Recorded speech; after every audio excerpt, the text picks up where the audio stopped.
computer. All right. Go live or something.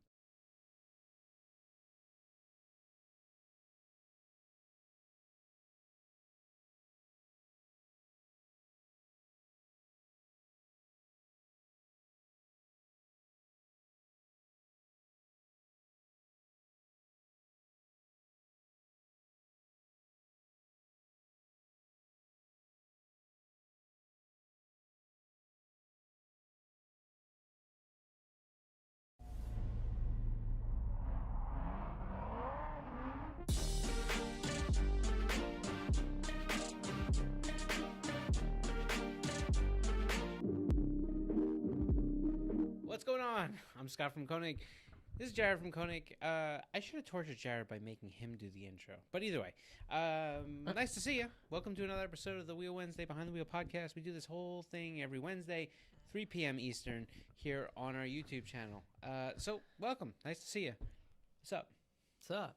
How's What's up? Everybody doing? Yeah. What's pretty much. the latest and greatest? We got a heat wave over here, so you know it's nice and warm. Nobody cares.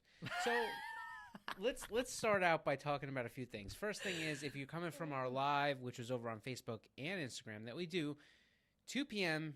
on Wednesdays, every Wednesday. Hello. Nice to see you. If you have any questions, you can start throwing them in. Jared will happily read them out as they come in or as he feels that they're appropriate. Relevant and necessary. Yeah. Let's start with a little bit of giveaway action. There is a giveaway going on right now. You want to win some wheels? Let me tell you how you could do it. Well, hold on. What? Do you need a shirt? That's the better question. No, the better question is, do you want to win a set of wheels? Fine. All you have to do is buy a shirt. And that happens at store.konigwheels.com. We'll probably put the link in the description. But essentially, you go there. There's a 1982 Since T-shirt. 1982 T-shirt. Exactly. I think it's like $19.99. Get a shirt. And you're automatically entered. That's it. That's it. That's all you have to do. But you have to do it before August 31st, 2021, for all those people watching in the future. That's what you got to do. So, And it's limited to the continental U.S. Yeah, it is. Unfortunately. You can still buy a shirt, though. Anyhow. One shirt per person. Also, well, no, you could right? buy more shirts. But I'm saying it doesn't to be eligible. Doesn't improve, right, it doesn't improve your odds. But the odds are good. We discussed it on the live. Very good. We don't have a ton of people that have taken advantage of this beautiful wheel giveaway. I think a lot of people are going to do what they do every giveaway, which is about 12 minutes after the giveaway is over, they're going to say, how do I get entered? And then they're going to find out that it's over. So, with that said, hey, what can you do? What? Well, we have a question, or a comment, but I'll wait. Go ahead. Enjoy, Might as well get into it? Why okay. not? Why not? Let's do a comment. Zaharias Protzis says, yes. Yo, what up? Who's hiring? Director of Food and Beverage here, trying to get out of the hospitality industry. All right. Well, let's talk about that. That brings us to the topic of today's discussion. Alex is leaving. He's leaving us. He literally said, screw you, and Wow. he's going. So because he said that, we have to hire somebody else to come in here and do the shindig. So Well, he said, screw you, I'm leaving in 2 weeks. right. To be more specific. Yeah. He's completely unamused right now. No. So, all right. Anyway. I mean, he's only giving us the middle finger. So here's the deal. We are looking for a content creator to come into our little home here.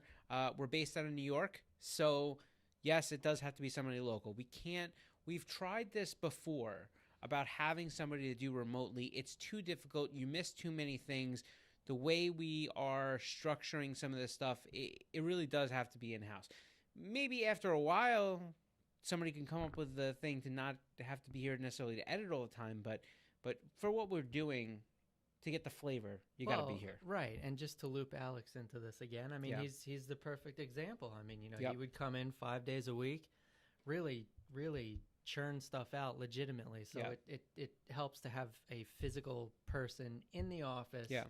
that can help us create content. Yeah. Because also one of the other things that, that revolves around our content is the fact that, at the spur of the moment, we like to go and shoot stuff.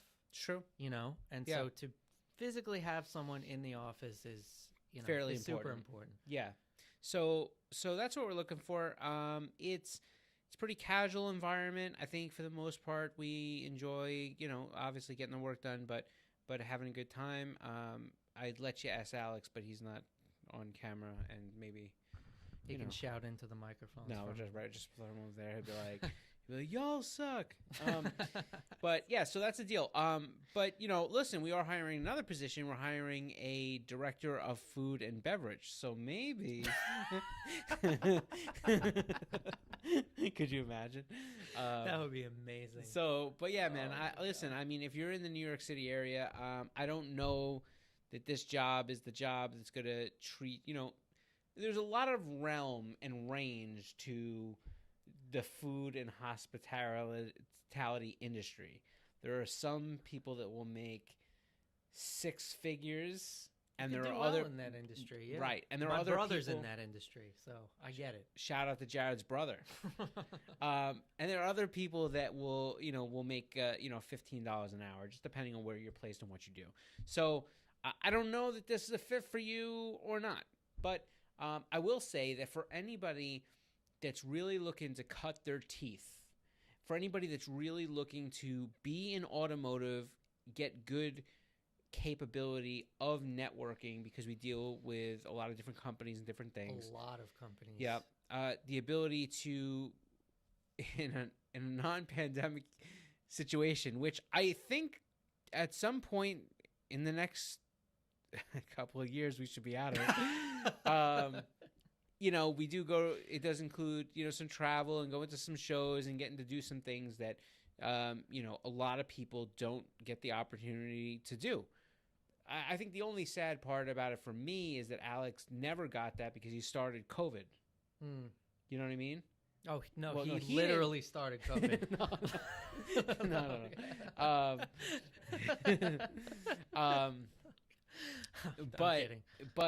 Yeah, so I think that things are going to be totally different. We're constantly looking for somebody that's going to add a lot of contributive voice to the content. So, and I think this is probably a good opportunity for me to bring in my personal anecdote in terms of KONIG and this whole thing, because this is the second time. Yeah, he was always a man. I've been though. here now. He was you're always a man. Just I wanted to start at the beginning. When we're talking about your personal experience, I was just saying, Jared was always a man through the whole process. Yes, I have not transitioned. Right. No, but the point that I wanted to make is 2 years ago, I was here as a freelancer and freelance video.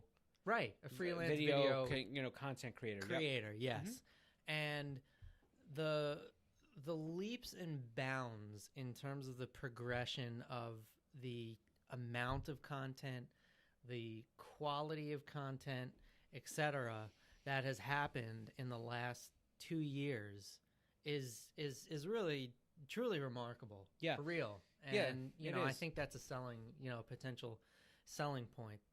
Things are going to improve. They have improved, and I left 2 years ago, obviously, to pursue other things and whatnot. Right.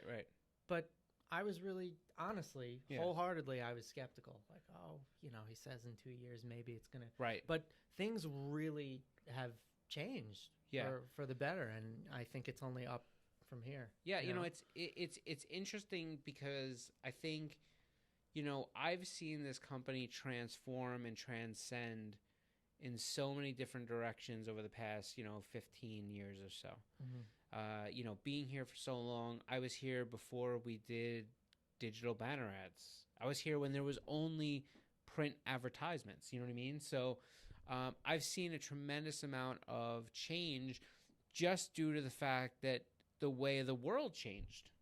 And, a few years back when we were only a company that, placed ads or hired people or hired companies or contracted somebody to do something with regards to, like, if we need to do a video, we hired a videographer and we outlined it and we sent it out. Now you fast forward, we started to add people like, hey, let's try a freelance in-house. We have some creative stuff. We have some content we want to produce and put out into the sphere. Because every company nowadays, that's what Sure, you have to be doing. sure. And I think that there was a level to that, but there was also a level of we have a unique story to tell, and the wheel industry has a unique skill set and knowledge base that's really not talked about on the internet. And we decided we could put that out there. We can unmystify, some of these things that get thrown around and nobody really puts time on it because they overlook the fact that, well, it's just wheels, right? There's a lot of technical stuff that goes with wheels and how it affects other systems on the car, and we were able to bring that to people in different ways. And if we can't, we can talk to other industry professionals that with people that do, and we can collaborate and all that stuff. So and not only that, but I also think that there's this whole level of being able to take advantage and display the relationships that we've built over the past 40 years. We just have 40 so years much. Is a long time. It is a crazy long time. So this company, it is changing. It's traditionally going to change.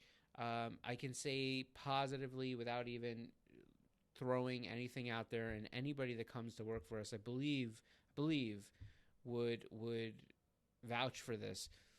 We're a company that really does care about our customer. We do care about the product we put out. We work very hard to be able to, whether it's content or marketing or just making sure that we get people what they need. We work really hard. We take this stuff very personally because it is personal. We put a lot of our own time into this, into what we deliver to you and what we put out there. And we're looking for somebody that's willing and looking forward to kind of take a little bit of that ownership and help us, kind of come up with unique and cool ideas out there. Yeah, and I mean, to sort of bounce off that point specifically, I can't tell you how many times, I don't know if you've done this or if this is just like, a general thing that like video content creators like myself do, but I can't tell you how many times like I've watched other companies' content and I've said, to myself like, oh, it would be so cool if they did this, or it would be so cool if, they conceptualized this show, or if it was, shot this way. Here's potentially your chance to come to the table, work for us, and, bring that sort of creative energy into the mix. Yeah. I think the big, I don't know. I mean, I hypothesize, right? But I really think that if COVID was not something that happened, now I know that you could end this sentence 1,000 different ways, and I don't want to make light about the really important things that this sentence could have ended in. I don't know if that makes sense, but you know what I mean? I do. Yeah, I do. But like, just in reference to this one particular topic, I think if COVID did not happen, and it didn't disrupt the entire world, I really think that there's a potential that right now we could even be further along in the growth scale of the media and content department. 100%. Right? Like we were right on that verge. I know because I was, 2019, we had planned and gotten a budget approved to do these trips and to come up with this stuff and do this stuff. And then it was like, oh, wait a minute. Right. And then we were like, oh, well, how do we do all this stuff from our office? And then it was like, okay, we can go out a little bit. And then it was like pandemic again. Yeah. So, yeah, I mean, look, in my head, I always think that we can do better than we've done. And in my head, I always feel and believe that we'll do more in the future. So I hope that, I'm looking back at this video, 3 years from now, and I'm like, wow, like, can you remember how cool it was at the beginning? Now we have hovercrafts, and we're Oh wow. Do you remember when you were like a kid? I mean, I'm saying this. I don't even know. I mean, I'm a little. Maybe I'm older than everybody, but I remember when I was a kid and they were talking about like, oh, in 2000, we're gonna have like flying cars, and like we can't even figure out this electric thing right. You know what I mean? Like, so it's like 3 years. I don't know that we're gonna make it in 3 years, but oh my God, but I think that there's a cool opportunity. If you watch our channel quite a bit, you'll know that our content is not, I would say 97% of it is not about Koenig wheels. It's not about selling wheels. It's not about talking about product. I think that's a move that a lot of companies make. Our channel, if you watch our content, is very much car related, lifestyle related, relationship related.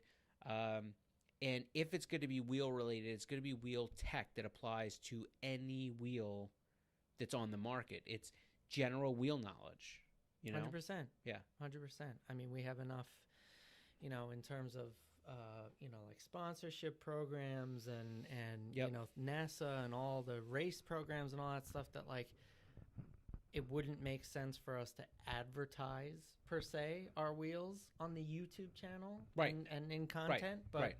Yeah, so I think that's sort of another way of saying that we like to use the content avenue as an opportunity to just generally have a lot of fun. Yeah.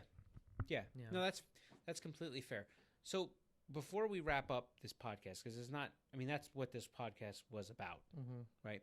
Let's talk a little bit about what some of the skill sets somebody should have For sure. to apply for this position and stand a chance at us saying, why don't you come in for an interview? Well, actually, let's take a step back and Sure. and tell people how they can apply, because I think we end up getting a lot of DMs of like, oh, I heard about the position. Where do we apply? How do we apply? Maybe that's what we go through first, so we get it out of the way. People Sure. know. So I would say that if you feel that after we tell you what the position is about, if you feel that there's something that you're interested in, email marketing@konigwheels.com. I think it's fair to at least include some sort of resume. I'm not saying that you have gone to college or have a high-end education. We recognize that skill set can be self-taught and built, but you got to give us something. Next thing you have to do is you have to let us know or show us some sort of experience. Usually a demo reel or Yeah, show reel of sorts. demo reel, you or wanna examples of your best work. Or just, you want to send us some links to YouTube. We're going to be very flexible with what this looks like. We're just trying to see what kind of things you do. And I think the other part of this is you have to know how to edit. Wait, really? No? I'm teasing. Oh. Of course you know it. I was like, I wanted to be like, you're an idiot. What are we here for? So yeah, you have to know how to edit. It's preferable that you are Adobe Premiere. Yes, we use proficient. the entire Adobe Creative Cloud suite, so Premiere is definitely preferable. Right. That's preferable. I think that if you having your own equipment would be, especially if it's Sony equipment wise, would be a fairly good plus. Not necessary, not required, but a plus. I also think that you got to be in the New York City area. Got to be in the New York. We're based on Long Island. Probably, I'd say 25 minutes outside of Queens. Well, when the traffic doesn't suck. Well, look, I mean, that's the nature of any metro area, right? I know. So I think you got to be in that New York metro area. You got to be wanting to do this. This is a in-house position. We're not looking for people to work remotely, preferably 5 days a week. Compensation is not something we're going to talk about here, and the reason is I think that there's a variability, a range here depending on what kind of skill set you come in with and different things like that. Depending on experience, as they say, right? Yeah, a little bit. But now, just to segue a little bit, what would you say to someone who was also considering, the possibility of being like an on-camera talent as well? Because I know that that's sort of, these days, it's sort of like a synonymous thing. And I know some of our previous video people have done that. Yeah. So like Nick, when Nick was here, Nick, he did the podcast with me a lot. He was in certain videos and stuff like that. He had a natural aptitude for it, or enough of an aptitude that he wanted to do it, and that's good. We're fine with that being a piece of the puzzle. But I was bringing it up strictly so that if somebody was thinking, they heard the description and everything, they weren't deterred by the fact like, oh, I can't be, like an on-camera person also. That's totally a thing. Yeah. I would say like shooting is definitely a valid skill. The emphasis on this position is probably going to be more on the editing and shooting is a thing, but like Jared, like he's got so many years of experience with video production that we can sort of work as a team. There's not necessarily a defined like, you have to do this part, but obviously the more technologically skilled you are, shooting, editing, all that stuff is a pretty big bonus. But like Alex was somebody that wasn't really like into being on front. He's still here. Who? Alex. You said was. He's still here. Yeah, he's right over there. So, no, but Alex isn't really into the whole on-camera thing. Like his craft is behind the camera, and that's respected. Like there was never a push for that stuff. That's why we tossed him out the door. We were like, get out. But look, we are flexible with a lot of the inner workings as long as you have a good skill set and you feel that developing content really is your bag. Yeah. Baby. Bag, baby? That's from Austin Powers. Ah. Yeah. So that's pretty much the deal. You have anything else you want to add, bring to the table on this whole thing? No, ideally we're looking to bring someone on sooner rather than later, obviously. Yes. That's a given.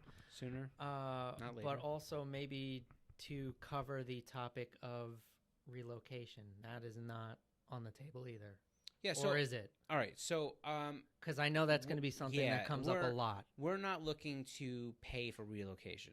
That's not going to be there. There's, this is New York area. There's a lot of people here in this area. If you somehow have this need to pick up and go and you want to come to this area, I would say start out with a Zoom call. If it progresses, we can talk about it. If it's something where you're going to make that move on your own and you're looking, to see if it's something you want to do, like kudos. I'm not saying we couldn't wait or entertain some sort of just want to put that out there. Yeah. I think it's a good point because we'll get a lot of people that will say, oh, but the one thing you need to consider, especially if you're coming from other parts of the country, with the exception of maybe California, is that, and maybe certain parts of northern Jersey and Connecticut, is that New York area tends to be a little pricier. Well, yeah. So, you need to consider that. And I don't, it's hard. I had a bunch, every time I put up that post, like I put it on my Facebook thing, and I was like, oh, if anybody is I always get 15 messages right off the bat. That's why I brought it up. Yep. People from and people that I know, from Georgia, from California, from Florida, and they all want to, hey, can I do this? I want to do this. I just can't. I wouldn't be able to move there, but no, we're not going to do a remote position. But I certainly understand if somebody was ideally coming here and they wanted to, have a position, this, might work. But okay. Yeah. Just wanted to cover all the bases in that regard. Listen, I would say if you're still watching at this point because you've been interested about the position, I think that share it with some friends. You never know when this could be a good starting spot or a good long-term spot depending on how things go. uh, for somebody that's really in this world. There are so many people that are super talented with video production and editing and stuff like this, and they enjoy it as a passion, but they're in the wrong place. You know, they're working in a retail, they're working in, you know, whatever it may be, and for them, like finding that spot that's going to be super open with, arms open, that can help them cut their teeth and help them, essentially grow as time goes on. I think there's, it's few and far between. So now, what about like a rag company situation where everybody kind of has their main job, but someone like, say, All Day Anthony also has his own channel? Like, well, there's flexibility. Let's see what we got going on here. What? Uh-oh. Sorry, we're having a... He doesn't check his phone very often, so it must be a pretty big deal. Oh. Yes. Oh, speaking of content, we're... Oh, is that Nick? No. Bear with us. Yeah. Ladies Anyhow, and gentlemen. so listen. So here's what I would say. What were we saying? We were talking about people like, let's say, All Day Anthony. No, right. All right. I understand what you mean. So when it comes down to, if you have a personal channel, do you have to abandon that to be part of this team? The answer to that is no, not at all. You could do your thing. You just can't do it during this time. Right? Like, Jared's got a thing. Jared has the curb cut. I think, if anything, I think it's a benefit. I think it's a pro. Like, you having your own channel. We don't even care that we're not YouTubers. Mm-hmm. This isn't one of those things that, like, you documenting your time here is going to be a problem for us because we're worried about what you're going to document and it showing up in our video. We don't do it for view count. Like, we don't do it for monetary gain, even though we have the monetization on. It's just for distribution. But, like, what I mean is, like, this isn't for money making. This is for putting out things in the sphere. And yeah, if you have your own channel and you can manage to still do your thing on the whatever, I think if you're not in this New York City area remotely and you're looking for I think New York City has a lot to offer you, especially if you're a car person. Yeah. It's a very different culture, car culture, than I think anywhere else in the country. I mean, that's basically what my whole channel is about. So yeah. Well, Jared's his own place in the whole country too. Well, yeah, like that's like. I mean, just look at me, for Christ's sake. Well, I wasn't even going to go there, but, like, I mean, anyhow. But I think we covered everything now. I just wanted to kind of get those 2 points out there just to make sure that, anybody who was thinking of applying or is watching and is thinking of applying just has, like, the full picture. So, yes. Right? That's true. So that's really it. Don't forget about the wheel giveaway. Don't forget... 5 more days? 5 more days? About. You can also, like I said, you have any questions, comments, or whatever, you can always get us at marketing@konigwheels.com. One of us will answer you back there. And, yeah, tell a friend. Spread this out, because I think that there's somebody out there that's really going to like this spot, that we're really going to enjoy having here, and, could essentially be the start of, building a really cool additional program as the year or so goes on, and who knows where it will take us. Exactly. Right. I think that pretty much sums it up. Yeah. Not too much more to say. Nope. So that's it. Thanks for tuning in. Make sure you subscribe, click the like button, all that stuff if you haven't already. It's it's a nice gesture of of support. Anyhow, that's it. We will catch you here next week. Same bat time, same bat channel.